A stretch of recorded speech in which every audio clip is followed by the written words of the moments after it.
Bismillahirrahmanirrahim. Alhamdulillahi rabbil alamin.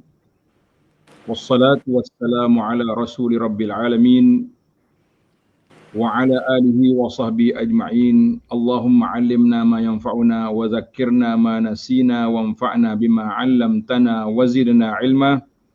Wa la hawla wa la quwwata illa billahil aliyil azim wa ba'du. Hormati Dr. Azrin selaku moderator, yang dimuliakan Tuan Haji Arsyad selaku penyusun atur jadual dan juga penterjemah kita. Muslimin dan muslimat, para pencinta ilmu sekalian, Assalamualaikum warahmatullahi wabarakatuh. Waalaikumsalam. Alhamdulillah, syukur kita kepada Allah Azza wa Jalla, pada hari ini Isnin 1 hari bulan 1 2024 bersamaan dengan 19 Jumadal Akhirah 1445, kita dapat teruskan bicara kita dalam kitab 40 hadis ancaman mencela dan menghina maruah kaum muslimin. Sebagaimana yang ada gambarnya di belakang saya itu nama kitab dia, 40 hadis ancaman mengkhianati orang Islam. Jadi hadis ini disusun oleh Al-Imamul Hafiz Ibnu Hajar Al-Asqalani rahimahullahu ta'ala dalam risalah yang kecil ini. Dan satu lagi hadis yang disebut oleh pengurus kita tadi, hadis 40 Imam Nawawi. Itu Imam Nawawi. Ini Imam Ibn Hajar.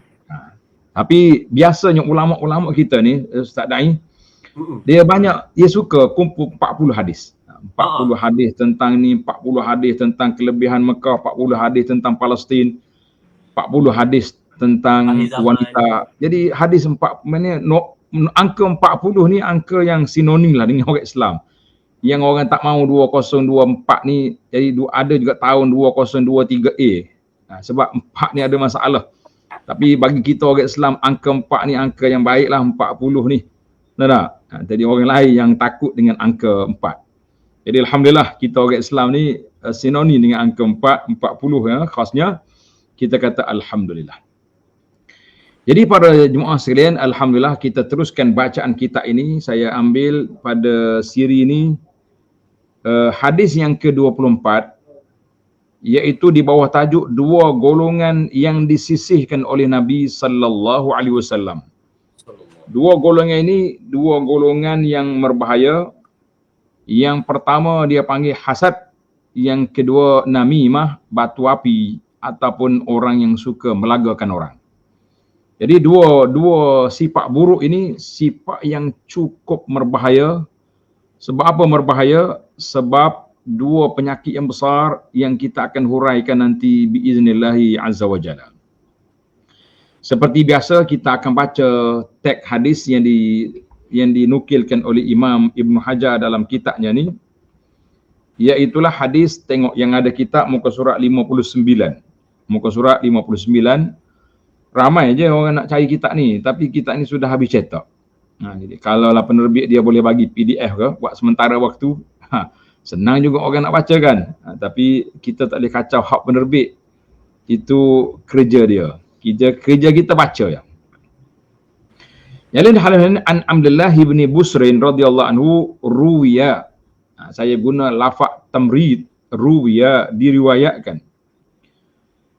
Bahawa diriwayatkan Nabi kita bersabda, laisa minni zu hasadin wala namimatin. Maknanya bukan dari kalanganku, bukan daripada ajaranku, bukan betul-betul pengikutku, iaitulah orang yang bersifat hasad dan orang yang namimah, namam, pengadu domba ataupun batu api. Summatala, kemudian dibaca ayat ini. A'udzubillahi minasyaitonir rajim. Walladzina yu'dzunal mu'minina wal mu'minati bighairi maktasabu faqad ihtamalu buhtanan wa isman mubina. Orang yang menyakiti laki-laki dan perempuan yang beriman. Maknanya siapa dia khianat kepada orang beriman dan dengan perbuatan yang tidak mereka lakukan.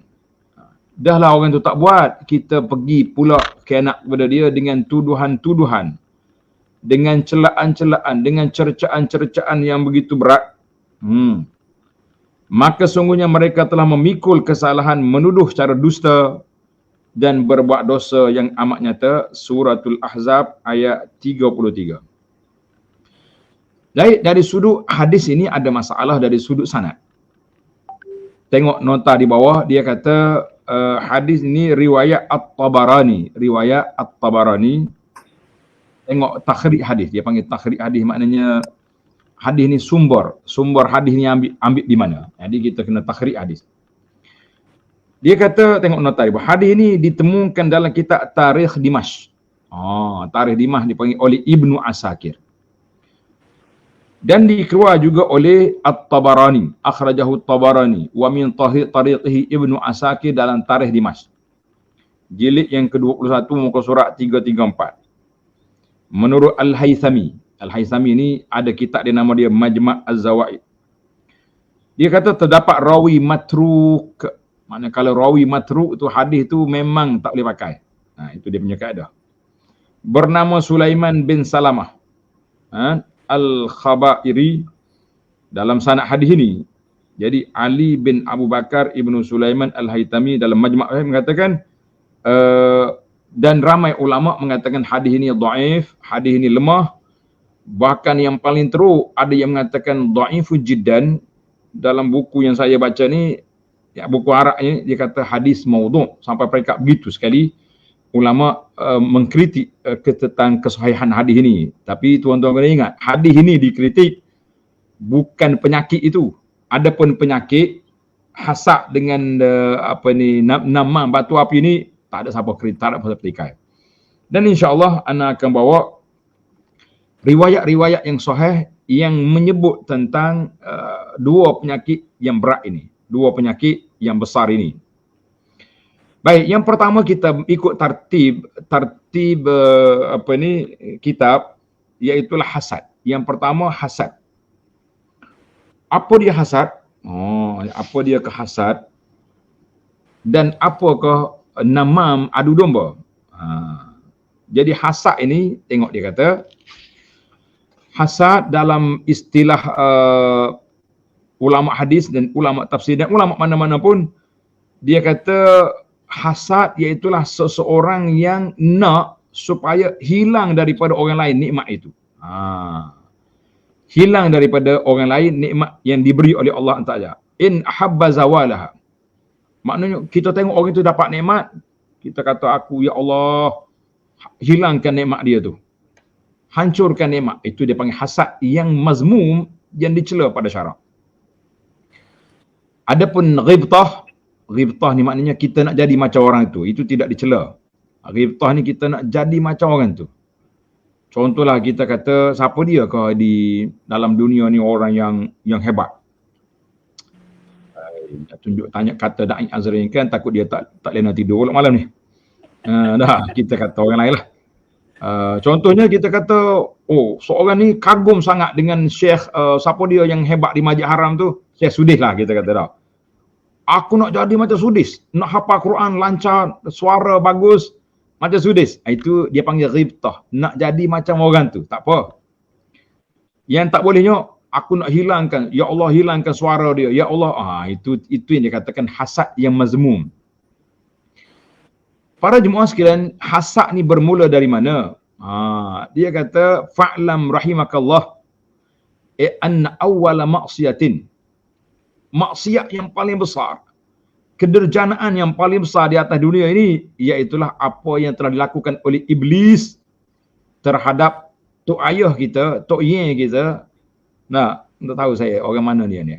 Tok ki kita, iaitulah Nabi Adam AS. Itu hasad yang paling berat sekali. Hasad yang ditunjuk oleh iblis, laknatullahi alaihi, kepada Nabi Adam. Kemudian berlaku pula hasad di antara Qabil dan Habil, dua beradik, sampai bunuh. Maka itulah dipanggil maksiat yang pertama yang berlaku. Maksiat yang pertama yang berlaku, maka inilah maksiat yang paling berat yang berlaku dalam dunia Islam ini. Maksiat yang paling berat yang berlaku dalam dunia Islam kita mengatakan berat sekali. Kerana itu Nabi sebut dalam hadis yang sahih, An Anas radhiyallahu anhu anin Nabi sallallahu alaihi wasallam qal la tabaghadu. Jangan kamu marah-marah sama-sama orang Islam. Wala taqata'u. Jangan memboikot sama-sama orang Islam. Lain macam ayat Abu Anas semalam ni. Kita ni baru zaman mari Gaza diserang ni, banyak pula ustaz-ustaz kempen boikot. Itu boikot yang kafir punya, yang bukan Islam punya. Yang bukan Islam pun bukan semua diboikot. Yang diboikot itu iaitu yang ada kaitan dengan Zionis, yang lanyok Islam. Tapi hati-hati tuan-tuan. Anda dapat berita respon daripada orang lain mengatakan bahawa bahayanya boikot kalau salah sasaran.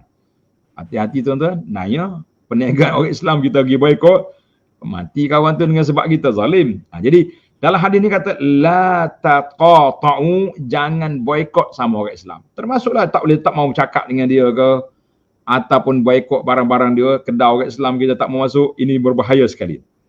Wala tahasadu. Ini poin kita duduk sini. Wala tahasadu, jangan kamu berhasad sama-sama orang Islam. Jangan. Wala tadabaru, jangan paling belakang. Bila jumpa tak senyum, paling tengok tak tahu je. Itu jangan main. Jangan main. Wa kunu ibadallahi ikhwana, naklah kamu sama-sama orang Islam, hamba-hamba Allah Ta'ala yang bersaudara. Ini hadis ni sahih. Kemudian ada lagi hadis lain yang Nabi kita sebut tentang dua perkara yang tidak akan bersama dalam hati seorang Islam. Dengar ni. Tuan-tuan yang rajin tulis hadis ni. Hadis ni diriwayat oleh Imam Abu Hurairah radhiyallahu anhu, sabda Nabi sallallahu alaihi wasallam, la yajtami'an finnar, tidak berkumpul dalam neraka muslimun qatala kafiran. Orang Muslim yang dia bunuh orang kafir. Tak.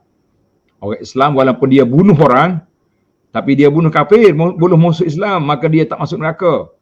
Tapi kalau Muslim qatala musliman, fahuwa finnar. Ini berat, dosa besar, bunuh orang Islam. Maknanya dia bunuh orang yang bukan Islam, summa saddada wa qaraba. Lepas pada dia bunuh orang kafir, dia pula beramal dengan amal yang baik, amal yang soleh.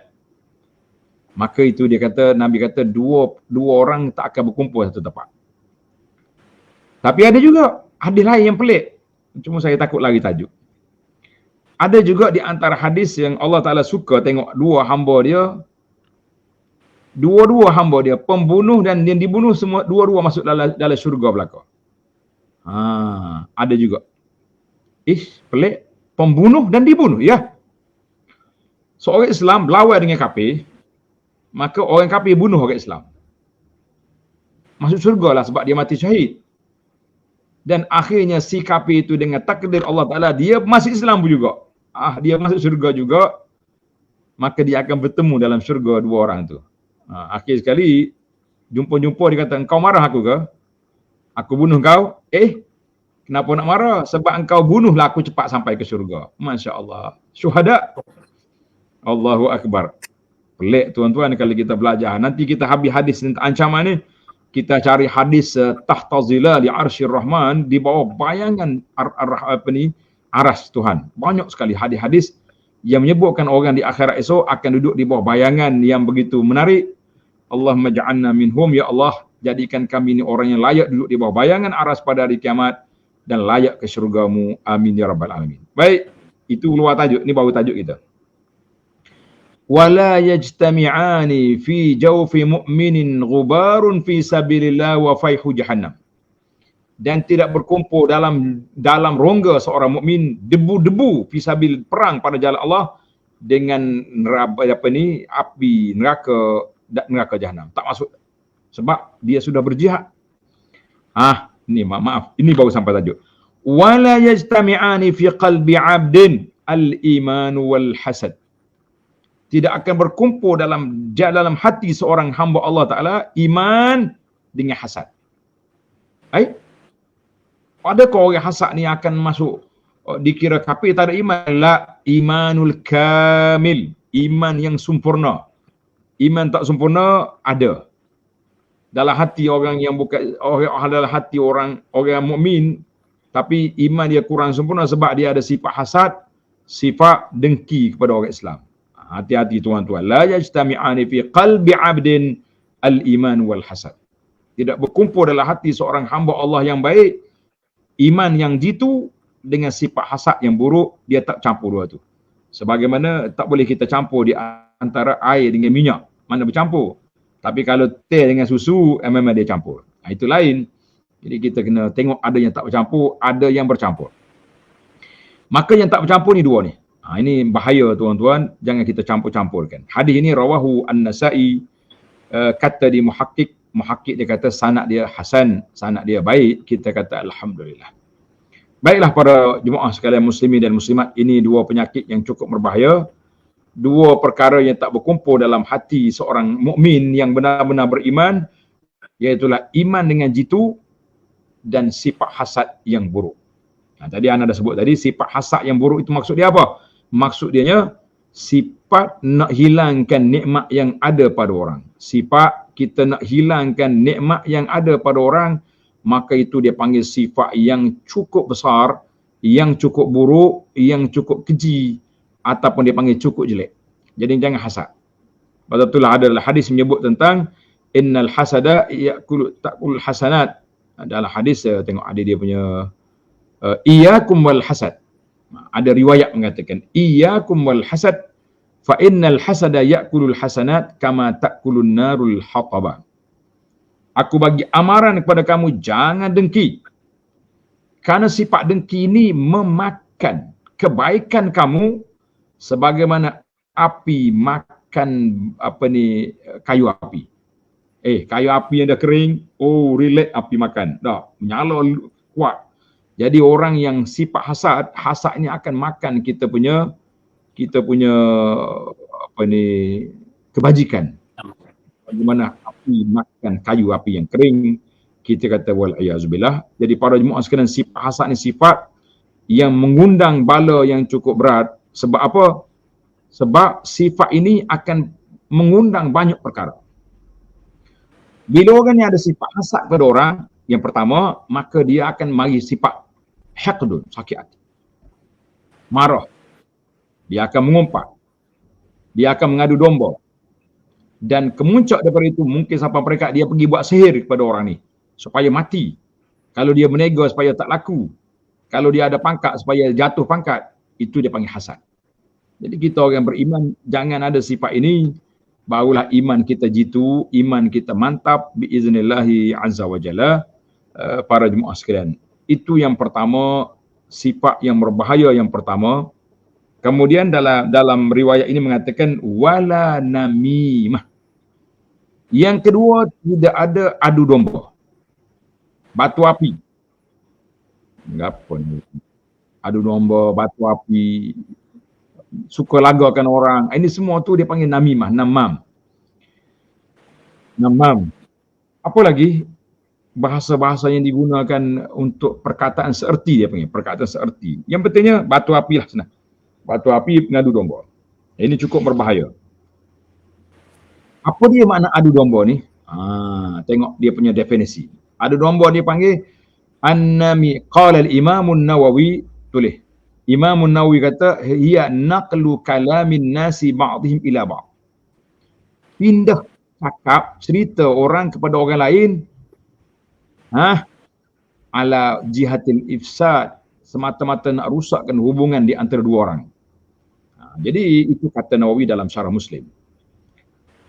Tengok dalam buku kita ni, muka surat 60 tu dia kata, adu domba ialah menyebarkan khabar angin kepada orang ramai dengan tujuan untuk memarakkan api permusuhan dalam kalangan mereka. Ini sifat yang berat, sifat yang cukup berbahaya. Dan namimah ni cukup berbahaya. Batu api ni cukup bahaya. Kata di para ulama, tuan-tuan tulis kata-kata hikmah ni, dia kata yufsidun namam sa'atan, orang batu api boleh merusakkan hubungan seseorang yang baik dalam beberapa ketika saja. Ma la yufsiduhu as-sahir ayyam ataupun syuhur. Yang tak mampu dibuat oleh ahli sihir berbulan-bulan. Jangan main. Contohlah kita kata sekarang kita baik dengan seorang, tapi ada sifat dengki dengan dia. Dia pun pergi jumpa bomoh ahli sihir, Dajjal ni, suruh buat sihir kepada kawan dia tu. Tapi kawan dia tu alhamdulillah seorang yang istiqamah. Istiqamah dengan apa? Istiqamah dengan zikir pagi petang, istiqamah baca ayat kursi, nak tidur malam, setiap lepas solat dia baca. Maka sihir tak akan mengena kawan tu. Sihir tak loop, tak tembus kepada kawan tu. Tapi batu api datang,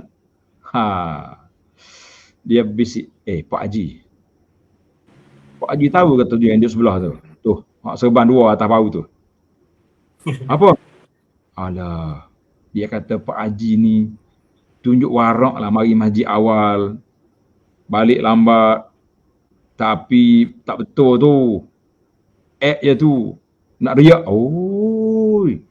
Sekali dia dengar, celak mata dia, celaka menate ni. Tak. Tengok duk masjid baik-baik. Rupanya duk ngata aku. Sudah. Tengok, masuk dalam telinga. Saya suka nukil pandangan Syekh Abdul Qadir Al-Mandili rahimahullahu ta'ala dalam kitab dia Penawar Bagi Hati. Tuan-tuan dah beli kitab Penawar Bagi Hati ke belum? Kena cari. Syekh Abdul Qadir kata apa? Ketika dia buat bandingan di antara bahayanya keracunan yang masuk dalam mulut, antara racun masuk dengan mulut dengan masuk dalam telinga, mana bahaya? Dia kata kalau kita makan benda yang buruk, benda masam ke, benda yang busuk lah, benda basi ke, masuk dalam perut, kita akan pergi hospital 3 hari. Doktor akan bagi ubat cuci perut, makan julak, dia panggil bahasa kampung. Masuk air kita, keletihan, tapi lepas 3 hari relax, dia dah keluar semua habis. Tapi yang masuk melalui telinga, dia tak akan keluar sampai ke mati. Tuan-tuan, dalam sejarah hidup ni ada ke tidak peristiwa? Orang kata kita 20 tahun dulu, kita ingat sampai hari ni. Ingat, ada ke tak ada? Mesti ada punya. Dia ni kata ke aku 20 tahun dulu, tak pernah aku lupa. Sebab keracunan masuk dalam telinga ni bahaya. Jadi mainan batu api ni, sekali dia mari bisik, pakcik, orang tu kata ke awak, jangan selalu kita. Ini dipanggil yufsidun namam sa'atan. Ahli batu api boleh merusakkan orang dalam beberapa saat yang tak mampu dibuat oleh ahli sihir berbulan-bulan. Allahu Akbar. Satu lagi, para jemaah sekalian, kita kena tengok. Kalau orang ni asyik mari mengadu kat kita je, kejap-kejap dia mari jumpa. Mu tahu dia kata apa awak? Asyik mengadu je, ingatlah, dia juga akan guna perkataan sama kepada orang lain untuk nak memburukkan awak. Jangan mudah koyak kita. Kalau ada orang jahat mari duk mengadu kita ni, kita tutup close account. Haram ni. Aku tak pernah kata apa kat dia. Kenapa kau suka pindah maklumat ni? Mari cerita aku. Jadi tuan-tuan kena ingat, kata dinukilkan daripada Imam Syafi'i rahimahullah ta'ala dalam Siyar A'lamun Nubala. Al-Imam Az-Zahabi menukilkan daripada Imam Syafi'i mengatakan man nammalaka namma alaika. Tulis, orang boleh bahasa Arab, saya tulis. Man nammalaka namma alaika. Sesiapa yang mengadu domba melagakan seorang padamu, maka dia juga akan mengadu domba melagakan kau pada orang lain. Kalau dia mari bisik kita orang, nanti lepas ni dia bawa cerita kita pula pergi ke orang lain. Akhir sekali kita kelahi habis dengan orang atas dunia ni. Orang mari kelahi kita pergi kelahi dengan orang, ini batu api nama dia. Wa man naqala ilaika naqala anka. Sesiapa yang bawa berita kepadamu, berita keburukan orang, tentang keburukan orang, maka dia juga akan bawa berita tentang keburukan engkau kepada orang itu. Maka kan itulah para jemaah sekalian, berhati-hatilah dengan lidah pengadu domba, batu api dan pengumpat. Cerita sama dengan orang yang berbeza. Cerita sama dengan orang yang berbeza. Hari ini dia berbisik dengan kita tentang orang lain. Besok pula dibawa cerita kita kepada orang lain. Semoga Allah Ta'ala selamatkan kita dari bencana yang berat ini, para jemaah sekalian. Ini yang kita takut. Sebab itulah Ana beri pesanan kepada sahabat-sahabat kita yang suka duduk tengok internet, yang suka dengar maklumat-maklumat yang ada ni. Kita mengatakan tuan-tuan dan puan-puan, cukup bahaya sekarang. Sekarang ni cukup bahaya. Apa dia bahaya? Orang nak buat fitnah kepada orang simple je. Senang je larang ni. Dia ambil gambar ke, ambil apa letak di Facebook dia, kemudian dia buat tuduhan kepada kita. Orang ni jangan ikut dia. Lebih-lebih lagi orang yang ada murid-murid contohnya. Dah, kalau kita mengajar ada orang ikut kita, ada orang mengaji dengan kita, maka mulalah si batu api ni buat Facebook dengan fake account dia, dia akan tulis, orang ni jangan belajar dengan dia. Jangan hantar belajar tempat sekolah dia, sebab sekolah dia ni menyebarkan fahaman jahat, fahaman sekian-sekian. Kita kata itu ciri-ciri batu api yang jahat. Jadi tuan-tuan jangan mudah koyak, jangan mudah percaya. Anak murid yang sudah belajar dengan guru, kita sudah tahu. Nah, aku belajar lama dengan orang ni, tak ada pun cerita dia ni. Ini semua ni cerita karut. Kita tepiskan ini semua tala'ubis syaitan bi'uqulin nas, permainan syaitan kepada akal manusia yang cukup berbahaya.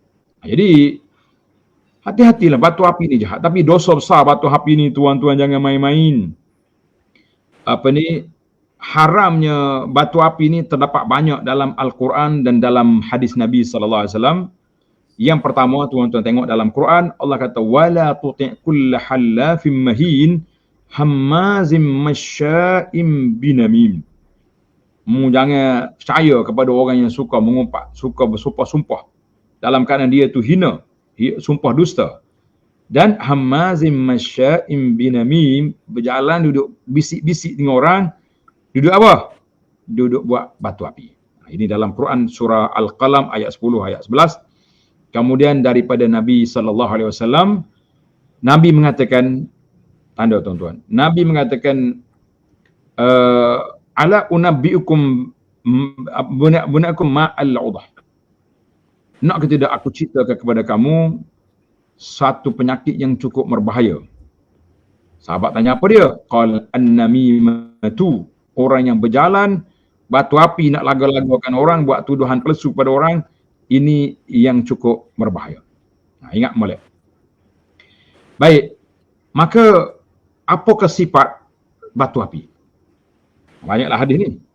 Sifat batu api ni, yang pertama, annahu min asyarrin nas, dia ni dianggap sebagai manusia yang paling jahat atas dunia. Tengok dalam hadis. Hadis riwayat oleh Imam Ahmad daripada Abi Malik Al-Asy'ari radhiyallahu anhu, anin Nabi sallallahu alaihi wasallam qal ala ukhbirukum bisyirarikum. Nakkah para sahabat aku cerita kepada kamu, aku perkenalkan kepada kamu orang yang paling jahat di kalangan kamu. Sahabat-sahabat ni bila Nabi tanya, semua akan jawab, bala ya Rasulullah. Oh, kenapa tak nak? Qal al-masya'una bin namimati. Orang yang berjalan dengan bawa mulut. Batu api, meracun sana, meracun sini. Adu domba sana, domba sini. Bawa duk siar dekat Facebook dengan dalam grup-grup WhatsApp.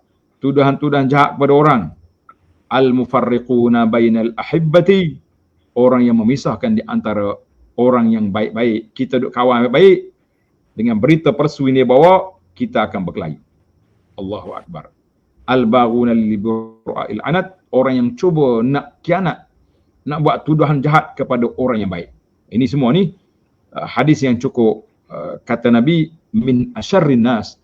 Manusia yang paling jahat atas dunia ni si batu api. Jadi kita orang beriman jangan jadi batu api, kita tak mau jadi jahat. Satu lagi hadis daripada Qatadah. Qatadah ni ulama tabi'in. Dia kata, inna min syarri ibadillah, orang yang jahat di kalangan manusia ni, kulla ta'anin, orang yang suka mencela kedudukan orang. La'an, suka laknat orang. Namam, suka batu api, suka melaga-lagakan orang. Ini semua sifat-sifat yang cukup berbahaya. Baiklah. Kita pergi kepada yang kedua. Masa kita laju. Tadi nak buat macam panjang dah. Bila kita bercakap tu sekejap. Yang kedua, si batu api ni boleh hilang agama dia tanpa dia sedar. Hilang agama dia tanpa dia sedar. Dalam hadis hadis yang diriwayatkan oleh Imam Tirmizi, Abu Daud daripada Abi Darda radhiyallahu anhu, sabda Nabi sallallahu alaihi wasallam, ala ukhbirukum bi afdal min darajati siyam was salat was sadaqah. Nak ke tidak aku bagi kepada kamu amalan lebih afdal daripada puasa dan solat dan sedekah, puasa sunat lah. Sahabat kata, bala nak. Qala islahu zatal bain. Kita kena jadi pendamai di antara dua orang yang berkelahi, kita pergi damai. Ini ibadat terbaik. Fa inna fasada zatal bain hiyal haliqah, merusakkan antara hubungan orang Islam itulah pencukur nama dia. Bukan cukur rambut, tapi tahliquddin, dia akan cukur agama kita. Mana dengan perbuatan ini kita akan tercabut agama kita sedikit demi sedikit. Kita kata inilah perbuatan yang cukup berbahaya. Jadi orang batu api ini yang salah, maknanya akan terungkai simpulan iman dia sedikit demi sedikit. Kita mengatakan itu yang cukup berbahaya. Yang ketiga, an-namam zu wajhaini. Si batu api ni orang punya dua wajah. Muka ni baik sini, pergi muka lain pula. Tadi nama laka, dia mari baik yang kita cakap tentang orang. Lepas tu dia pergi pak orang lain, nama alaika, dia pergi ngumpak kita, kata kita pula. Maka dalam hadis Nabi sallallahu alaihi wasallam, Nabi kata dalam hadis dikeluarkan Bukhari Muslim daripada Abi Hurairah, wa tajiduna syarran nas zal wajhaini. Kamu akan dapati manusia yang jahat di kalangan manusia ni orang yang punya dua muka. Mari jumpa orang ni lain, jumpa orang ni pula lain. Kan dia mari jumpa kita cakap hari ni, jumpa orang ni cakap hal kita. Kita kata ini manusia yang jahat. Allahu Akbar. Jangan sekali-kali kita jadi talam dua muka begini. Ini kata di Al-Imam, para ulama hadis mengatakan cukup berbahayanya orang yang sifat sedemikian. Cukup berbahaya orang yang punya sifat yang tak baik ini. Yang ketiga, yang keempat dah. An-namam sayu'azzabu fi qabrihi. Si batu api ni akan diazab dalam kubur dia sebelum akhirat. Di akhirat lagi berat lagi. Dalam kubur pun sudah dikena azab. Mana hadis? Hadis dia dalam Bukhari Muslim daripada Ibnu Abbas radhiyallahu anhuma. Marra Nabi sallallahu alaihi wasallam biqabraini. Nabi kita pernah lalu ikut dua kubur. Nabi kita lalu ikut dua kubur yang dikebumikan sahabat. Nabi beritahu, innahuma la yu'azzaban. Nabi kata dua orang dalam kubur ni sedang diazab. Itu dia panggil ilmu Allah Ta'ala. Beri kepada Nabi melalui wahyu bahawa dua orang dalam kubur ni sedang diazab. Kalau kita jangan main-main. Sebab itulah bagi ana kurang setuju dengan cara drama tanah kubur. Drama tanah kubur ni kalau orang tak baik dia nak suruh berasak lalu.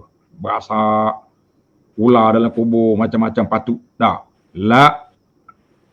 Nabi tahu dengan wahyu. Bukan tahu dengan berasak, dengan bau busung. Tak ada. Maka Nabi kata dua orang ni diazab. Kenapa nak yang suka? Kau dia pelakon tanah kubur, nanya awak. Bukan. Atau kenapa? Baiklah. Maknanya dia kata apa ni? Nabi kata dua orang sedang wa ma yu'azzabani fi kabir. Mereka tidak diazab pada sangka mereka perbuatan mereka ni bukan besar. Nabi kata bala innahu kabir. Bahkan perbuatan dia orang yang besar. Yang seorangnya kana yamshi bin namimah, mereka berjalan jadi batu api duk lagakan orang, maka dia azab dalam kubur. Yang seorang lagi la yastatirun baulihi, tidak bersihkan air kencing dia. Bila buang air kencing, basuh gitu-gitu. Tak basuh ada. Pakai seluar sauk gitu. Lepas tu dia solat mana nak sah. Tak, dia tak basuh kencing. Ini di antara yang cukup berbahaya. Maka Nabi pun sallallahu alaihi wasallam, panjanglah hadis ni. Nabi belah pertama. Yang tu saya tak nak cerita.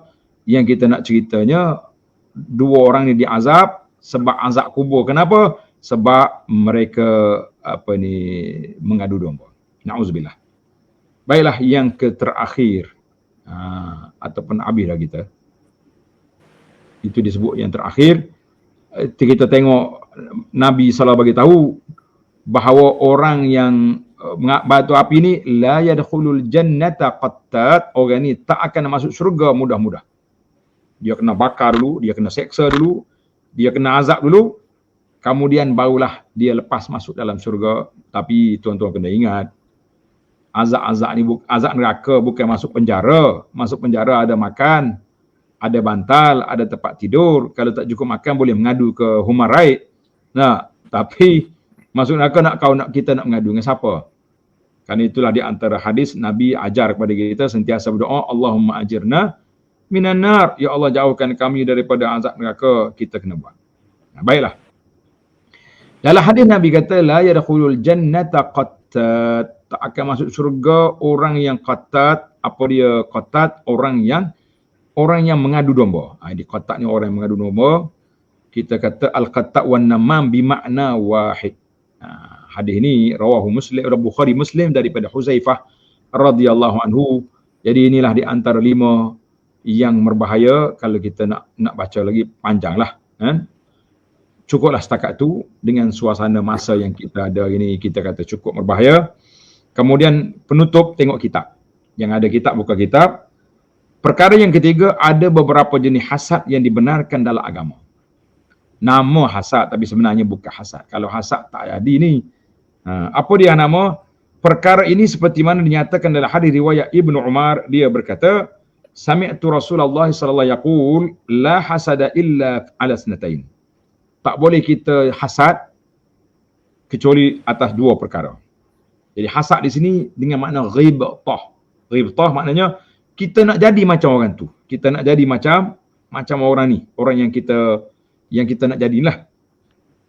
Yang pertama, rajulun atahullahul kitab wa qama bihi ana al-lail. Orang yang Allah Taala beri ilmu Quran, pagi, petang, siang, malam dia baca Quran, dia mengajar Quran, dia sebar ilmu, dia dakwah. Jadi kita berasa, ya Allah, ya Tuhanku, jadikan aku ni seperti orang tu. Bukan kita, ya Allah, hilangkan ilmu orang tu. Kalau kita doa kata hilangkan ilmu orang tu, itu nama dia hasad. Kalau kita kata, ya Allah, jadikan aku, kita tak mengaji, malu kita. Kita kata, ya Allah, jadikan anakku. Tua dah anak pun, ya Allah, jadikan cucuku. Supaya macam orang ni, orang alim, orang khidmat, orang yang berdakwah sana sini, menyebarkan Quran, mengajak orang kepada sunnah, nak menghalang orang daripada maksiat, maka itu dia panggil ghibtah. 1. Wa rajulun a'tahu Allahu malan. Seorang yang kedua, seorang ini Allah Taala beri kepada dia harta, fa huwa yatasaddaqu bihi ana al-laili wan nahar. Kerja dia duduk sedekah ya. Tengah hari sedekah, malam pun sedekah, petang sedekah, siang sedekah. Maka kita kata, ya Allah, jadikan aku ni kaya seperti dia, aku nak sedekah juga. Itu nama dia ghibtah. Tapi kalau kata, ya Allah, oleh kerana dia banyak sedekah, kau hilangkan harta dia. Kau biar mari api bakar dia punya gedung, dia punya gudang, dia punya store, ataupun kebun dia dilanyuk oleh banjir. Itu jahat, itu nama dia hasad. Maka para jemaah sekalian, kita boleh faham sekarang ni, tuan-tuan dan puan-puan, kita boleh beza di antara ghibtah dengan hasad. Ghibtah kita nak jadi macam orang tu, hasad kita nak hilangkan pahala, nak hilangkan kebaikan daripada orang itu. Jadi kesimpulan kita muslimin dan muslimat, apa yang kita belajar di sini, iaitulah 2 penyakit yang berbahaya, iaitu penyakit hasad dan penyakit namam batu api. Jadi 2 ni penyakit dia dekat-dekat yang 2 tu. Bila dia hasad, dia mengadu. Bila dia mengadu, dia jadi sakit hati. Jadi dia pecahkan orang. Jadi kita kata 2 penyakit ni sinonim. Jadi 2-duanya kita kena jauhkan diri daripada sifat yang buruk ini. Tak kiralah zaman kita hari ni orang mengadu senang. Dulu payah kena pergi bisik kat telinga. Cari kawan. Lah ni tak payah. Ambil poster, ambil gambar-gambar, kita tulis apa-apa perkataan buruk, kita hantar dalam grup. Biar gambar berbicara. Punuh habis kawan-kawan kita. Semuanya akan percaya, semua akan kata, oh jahat dah dia tu. Tak sangka orang ni nampak baik, tapi jahat. Jadi kita mengatakan itulah adu domba, tuduhan-tuduhan yang jahat yang dibuat oleh orang yang jahat. Jadi kita nak jadi orang baik, kita tinggalkan amalan buruk yang ada ini. Mudah-mudahan kita selamat di dunia dan aman di akhirat, insya-Allah. Jadi muslimin dan muslimat, jemaah yang ada kitab, insya-Allah dalam siri yang akan datang, hadis yang ke-25, tajuk dia hormat jiran, tanda iman.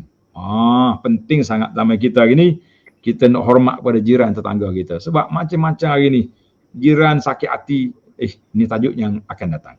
Jadi oleh kerana kita ada moderator, maka saya tamat dah ucapan saya di sini. Terima kasih kepada Tuan Haji Arsyad dan Da'i, dan saya minta supaya Da'i Azrin buat ulasan sedikit kepada dua penyakit yang kita bincang pada malam ini. Falyatafaddal mashkuran wa yakhtim lana. Akhirnya dia tutup majlis kita dengan ucapan Da'i. Dan terima kasih kepada Haji Arsyad yang sudah muncul sekarang. Assalamualaikum.